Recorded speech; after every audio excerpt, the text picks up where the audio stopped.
नमस्कार दोस्तों, आज आपके सामने हम फिर उपस्थित हैं।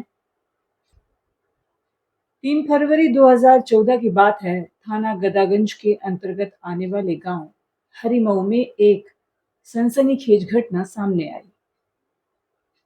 ये गांव गंगा नदी के किनारे बसा है। गांव से गंगा घाट की ओर जाने वाले रास्ते पर एक छोटा सा मंदिर है। उसी मंदिर के पास कुछ ग्रामीणों ने एक व्यक्ति का शव देखा। शव देखकर स्वाभाविक है ग्रामीण घबरा गए और इसकी सूचना उन्होंने तुरंत थाने को दी। गदागंज थाने से पुलिस मौके पर पहुंची। पुलिस ने पाया शव अधेड़ उम्र के व्यक्ति का है, जिसकी उम्र लगभग 40 से 50 के बीच होगी। उसका चेहरा बुरी तरह से विकृत हो गया था, जिससे पहचान करना मुश्किल हो गया था। और पहली नजर में देखकर उसे ऐसा लगता था कि इसकी हत्या कहीं आसपास ही हुई है। घटना स्थल लाश की मिलने की जगह से 10 से 20 कदम की दूरी पर ही था। मौके पर संघर्ष के स्पष्ट सबूत मौजूद थे। घसीटने के निशान, मिट्टी पर पैर के निशान, और ऐसा लग रहा था जैसे मृतक ने खुद को छुड़ाने या बचाने की कोशिश की थी। धीरे धीरे सारा गांव इकट्ठा हो गया। शव को देखकर कई लोगों ने पहचानने की कोशिश की, लेकिन उसकी पहचान नहीं हो सकी। थाने के चौकीदार की तहरीर पर अज्ञात के खिलाफ हत्या का मामला दर्ज कर लिया गया। क्राइम नंबर 56/14, धारा 302 भारतीय दंड संहिता के तहत। शव की तलाशी लेने पर मृतक के कपड़ों से कुछ कागज के टुकड़े बरामद हुए, जिस पर बहुत सारे मोबाइल नंबर लिखे हुए थे। इसके अलावा एक आधार कार्ड भी मिला। उस आधार कार्ड के अनुसार मृतक का नाम मोहम्मद अयाज था और पिता का नाम मोहम्मद शोएब शेख दर्ज था।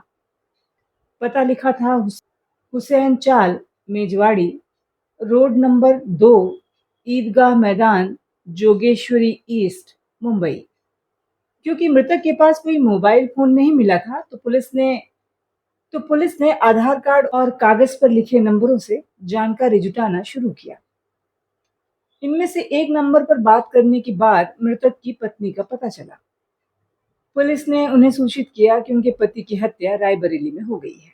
जब तक मृतक की पत्नी वहां नहीं पहुंची, तब तक पुलिस ने आवश्यक कानूनी प्रक्रिया अपनी जारी रखी। पंचनामा भरा गया, पोस्टमार्टम कराया गया और शव की पहचान और अंतिम संस्कार के लिए शव को मोर्चरी में रखा दिया गया। तीसरे दिन मृतक की पत्नी कुछ रिश्तेदारों के साथ गदागंज थाने में पहुंच गई।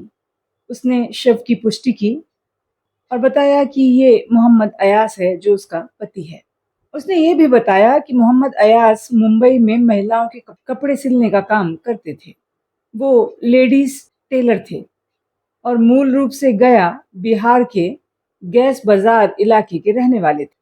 जब पुलिस ने पूछा कि मृतक रायबरेली या ऊंचाहार क्षेत्र में क्यों आया है, तो पत्नी ने बताया कि सिलाई का सीजन जब खत्म हो जाता है, जैसे शादी ब्याह का मौसम हुआ, ईद बकरीद का मौसम हुआ, तो वो कुछ समय के लिए बाहर चला जाता है जब उसका ऑफ सीजन होता है। कभी कभी वो इस दौरान किसी रेडीमेड गारमेंट्स की दुकान या कंपनी में भी कपड़े सिलने का काम पकड़ लेता था। लेकिन इस बार वो किसी और उद्देश्य से बाहर निकला था। जब पूछा गया कि उद्देश्य क्या है, तो पत्नी ने चौंकाने वाली बात, उसने कहा कि मेरे पति कुछ तंत्र मंत्र जानते हैं। इन्होंने किसी स्थान पर इसकी शिक्षा वगैरह ली है और इनके बहुत सारे क्लाइंट्स हैं। जब कोई फोन करता है तो ये तारीख तय करके बता देते हैं कि इस तारीख को ये इस जिले में पहुंच जाएंगे। पत्नी ने यह भी बताया कि वो इस बार प्रतापगढ़ जा रहे थे, लेकिन वो रायबरेली कैसे पहुंच गए, इसकी जानकारी उसे नहीं है। जब मृतक की पहचान स्पष्ट हो गई तो पूरे गांव में खबर फैल गई और चर्चा शुरू हो गई कि मुन्ना तांत्रिक की हत्या हो गई है। कुछ लोग उसे मुन्ना बाबा भी कहकर बुलाते थे। गांव वालों ने बताया कि मृतक यानी मुन्ना तांत्रिक पिछले 2 वर्षों से हरिमऊ गांव आता जाता रहा है। जब लोगों से पूछा गया कि वो यहाँ क्यों आता था, तो उन्होंने बताया कि वो बहुत बड़ा तांत्रिक है और भूत प्रेत से जुड़े मसलों को लेकर लोग उन्हें यहाँ बुलाते थे। उन्होंने कई लोगों की मदद भी की थी। जिन लोगों को किसी बुरी शक्ति का भय होता था, वे उनकी सेवाएं लेते थे और वो लोगों की परेशानियां दूर करता था। पुलिस ने इस रहस्य के तह तक जाने के लिए पूछताछ शुरू की। पता चला कि हरिमऊ गांव के एक व्यक्ति महाराज दिन पुत्र दुखी प्रसाद की पहली पत्नी की मृत्यु लगभग 20 साल पहले हो गई थी। पत्नी की मृत्यु के करीब 2 दशक बाद उन्होंने एक महिला पुष्पा से विवाह कर लिया। शादी के कुछ समय बाद ही पुष्पा की तबीयत बिगड़ने लगी। पहले तो उसने गांव में मौजूद जो स्थानीय डॉक्टर होंगे उनसे इलाज कराया। चूंकि गांव छोटा है तो वहां कोई एमबीबीएस डॉक्टर नहीं था, तो ये पहले पीएचसी गया, पीएचसी से फिर जिला अस्पताल के लिए रेफर किया गया। और जिला अस्पताल में इसने एक बार में देखा कि बहुत पैसा लग जाता है, काफी पैसा इसका खर्च हो गया। तो इसे लगा कि अब यहाँ इलाज करा पाना मुश्किल है। वो वापस गांव चला गया। जब गांव आया तो लोगों ने आपस में लोग बातचीत करने लगे कि लगता है पुरानी वाली पत्नी का भूत इसको परेशान कर रहा है, इसका जीना बड़ा मुश्किल है। भूत प्रेत का नाम सुनकर महाराज दिन तुरंत वहां आसपास जो भी ओझा सोखा वेद हकीम तांत्रिक जो भी थे उनसे संपर्क करना उसने शुरू किया। हरिमऊ गांव में जो भी लोकल में वहां ओझा सोखा उपलब्ध थे उनसे बातचीत की।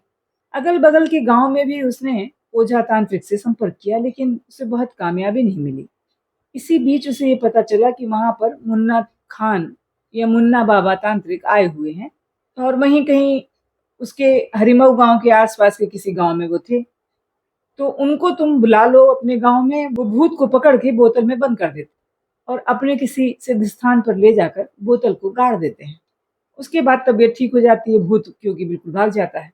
उनको बुलाया गया और उसने जो भी पैसा मांगा 1000-2000 रुपए उसको दिया गया। मुन्ना बाबा ने टोने टोटके किए, झाड़ फूंक की। इत्तेफाक से हफ्ते 10 दिन में पुष्पा की यानी महाराज दिन की पत्नी की तबीयत ठीक हो गई। अब इस इलाके में मुन्ना खान का दबदबा बन गया पूरे गांव में। उसने भी झूठी सच्ची कहानी बताई कि उसके ऊपर तुम्हारी पत्नी का भूत चढ़ा हुआ था, तुम्हारी पुरानी पत्नी उसे परेशान कर रही थी, मैंने उसे ऐसा कर दिया है कि वो दोबारा कभी इसको सताने के लिए नहीं आएगी। और इस काम से उनकी हरिमऊ और आसपास के गांव में बहुत शोहरत हो गई। उसके बाद वो लगातार हर तीसरे चौथे महीने मुंबई से वहां आते जाता रहता। इसके बाद यदि किसी को भी थोड़ी बहुत परेशानी होती, भूत प्रेत की बात होती, तो वो मुन्ना बाबा तांत्रिक को बुला लेते और वो भूत भगा देते। ऐसे दसियों लोगों के भूत उन्होंने वहां से भगाए। इस बीच में करीब 3 महीने के बाद पुष्पा की तबीयत फिर से खराब हो गई। गांव में जो भी लोग थे जिनके पास भी मुन्ना तांत्रिक का नंबर उपलब्ध था, सबने फोन लगाया तो पता चला कि वो अभी नहीं है, अभी वो बनारस गए हुए हैं। बनारस से 2-3 दिन के बाद लौट के आएंगे तो उनको बता दिया जाएगा। अब महाराज दिन लगातार पता करते रहे कि मुन्ना बाबा तांत्रिक कब आएंगे, कब उनसे मुलाकात होगी। एक दिन पता चला कि वो आ गए हैं और गांव में ही निर्मल की पुत्री है शांति देवी, उनको भूत आ गया है, तो आजकल उसका भूत उतार रहे हैं। महाराज दिन उनके पास गया, उनसे विनती की कि आपकी वजह से, आपके आशीर्वाद से पहले ठीक हो गई थी, लेकिन फिर तबीयत खराब हो गई है, चलकर आप उसका इलाज कर। इस बार मुन्ना बाबा बोले कि कम से कम 5000 रुपया लगेगा, पैसा नहीं दोगे तो मैं नहीं चलूंगा। महाराज ने बहुत रोया, गिड़गिड़ाया कि पत्नी मर जाएगी, दया करिए, मेरे पास इतना पैसा नहीं है। हम इसीलिए जिला अस्पताल में उसका इलाज नहीं करा पाए। लेकिन बाबा ने स्पष्ट कह दिया सब गांव वालों के सामने कि तुम्हारी पत्नी जिंदा रहे या मर जाए, तुम 5000 नहीं दोगे तो मैं नहीं जाऊंगा। जब मुन्ना खान की पत्नी वहां आई थी अपने पति की शिनाख्त करने के लिए, तो वहां इकट्ठा हुए लोगों ने बताया कि एक तो मुन्ना बाबा के अंदर चारित्रिक दोष बहुत था, दूसरे उसका इतना दबदबा हो गया था, उस इलाके में उसकी इतनी शोहरत आम हो गई थी कि बाबा जिस पर प्रसन्न रहें उसके सारे कष्ट दूर हो जाएंगे और जिस पर नाराज हो गए उसको बर्बाद कर देंगे।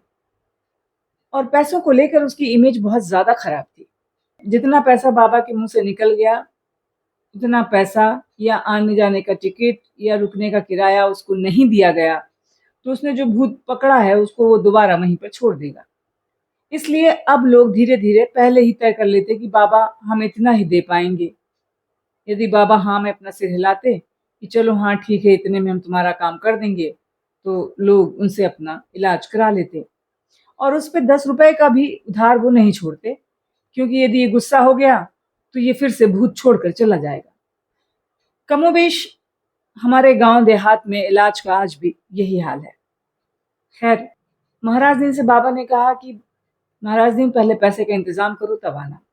महाराज दिन बोले कि बाबा तब तक तो वो मर जाएगी। तो बाबा ने कहा मर जाएगी तो मर जाए, इसका जिम्मेदार मैं नहीं हूँ। महाराज दिन एकदम गुस्से में आ गया। उसने कहा हमारी पत्नी को मरना होगा तो मर ही जाएगी, इसको रोक तो हम नहीं पाएंगे, लेकिन बाबा पैसे के लालच में इसका इलाज नहीं कर रहा है, तो इसका इलाज अब मैं करूंगा और इसको सबक सिखाऊंगा। तो बाबा जिसके यहाँ रुके हुए थे वहां से गंगा घाट के किनारे की तरफ वो शौच के लिए जाते थे रात में। महाराज जी ने देख लिया कि लगभग रोज वो इसी रास्ते से शौच के लिए जाता है और वहीं पर वो अपनी लाठी लेकर रात में बैठ गया।